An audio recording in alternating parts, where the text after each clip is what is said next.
రత్తాలు రత్తాలు. ఏంది రంగయ్య మామ, ఏంటి ఆ కంగారు? ఆయాస పడుతూ వచ్చావు. తొందరగా తలిపేసి లోనికి వెళ్తున్నాను. మాస్టర్ వస్తే నేను లేనని చెప్పేసి. మాస్టారా? ఏం బాకీ? పోనీ నిన్ను ఏమన్నా అడగడానికి వస్తున్నారా? అది కాదే, నన్ను విసిగించుకో. మరి ఎందుకు కంగారు? తర్వాత చెప్తానులే. ఏంటో ఈ మనిషికి రాను రాను చాదస్తం పెరిగిపోయి ఏం చేస్తున్నాడో అర్థం కావట్లేదు. ఏమండోయ్ రంగయ్య గారు? ఎవరు? నేను సత్యబాబునండి. నేను మా ఆయన గారు లేరయ్యా, ఇంట్లో లేరు. సర్లేండి, వారం పోయాక వస్తానని చెప్పండి. అలాగే. మాస్టర్ వచ్చారా?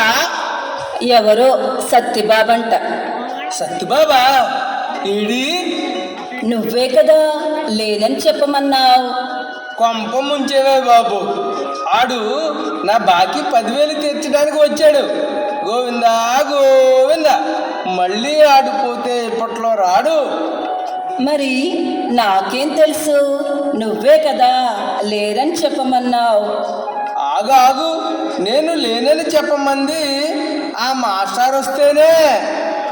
విషయం చెప్పవు, నేను మాత్రం ఏం చేస్తాను? విషయం ఏమిటంటే, నాకు 60 ఏళ్ళు దాటేసింది. నన్ను రాత్రిపూట చదువుకోవడానికి రమ్మని ఒకటే గోల. ఓస్, ఇందుకేనా మాస్టారు నుంచి తప్పించుకుని తిరుగుతున్నావు? అవును మరి.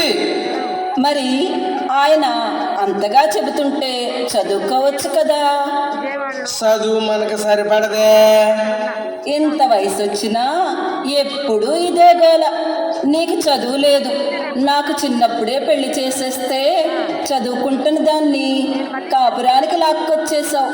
చదువు వెలుగు లాంటిది కదా మామా. ఏంటి ఆ వెలుగు? మన మాట అలా ఉంచు. మన కొడుకు కోడలు చదువుకున్నారు కదా, చాలు. కోడలు ఉద్యోగం చేస్తుంది కదా, సరిపోద్దులే. వాడు మాత్రం ఇంటి దగ్గరే ఉంటున్నాడు నాలా. వాణ్ణి ఇప్పుడైనా చదువుకోమని ఫోన్ చెయ్యి మామా.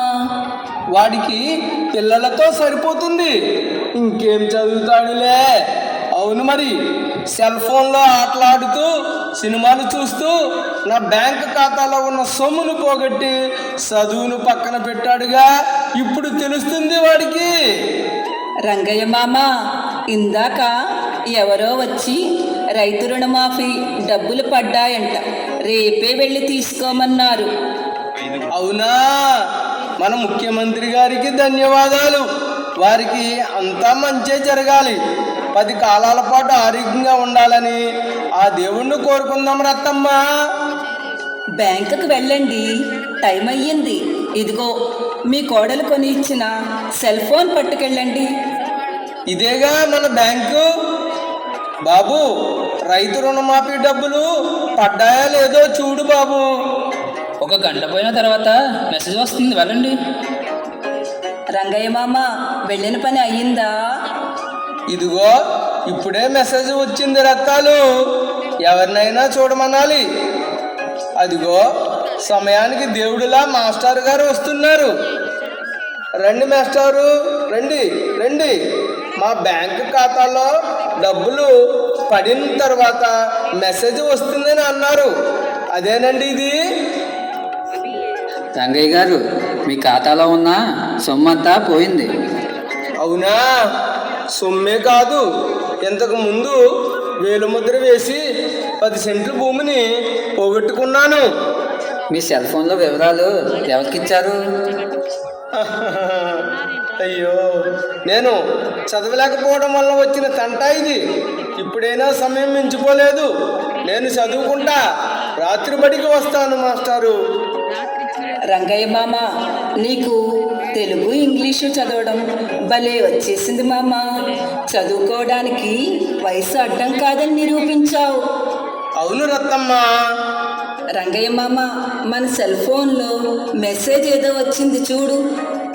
ఉండు, నే చదువుతాను. ఆహా, ఓహో, ముందు నువ్వు లోపలికి వెళ్ళి కొంచెం పంచదార తీసుకురా. మన అబ్బాయికి ఉద్యోగం వచ్చిందంట. ఏంటి వాడు 10 చదివేసి ఆపేశాడుగా? లేదు, మన కోడలి పిల్ల రోజు రాత్రి బడికి పంపించి చదివించిందంట. ఇప్పుడు వాడికి కూడా ఉద్యోగం వచ్చిందంట. అమ్మయ్య, చూసావా, ఇల్లాలి చదువు ఇంటికి వెలుగు అంటారు. అందుకే ఒక దీపం అనేక దీపాలను వెలిగిస్తుందని అంటారు కదా. చదవడానికి వయసుతో నిమిత్తం లేదని నిరూపించాడు. నీలాగే నీ కొడుకు కూడా. ఈసారి నేను కూడా రాత్రి బడికి పోతా, మీలా నేను కూడా బాగా చదువుతా. అందరూ చదవండి, అందరూ ఎదగండి, రాత్రి బడికి వెళ్ళండి, జ్ఞానాన్ని సంపాదించండి.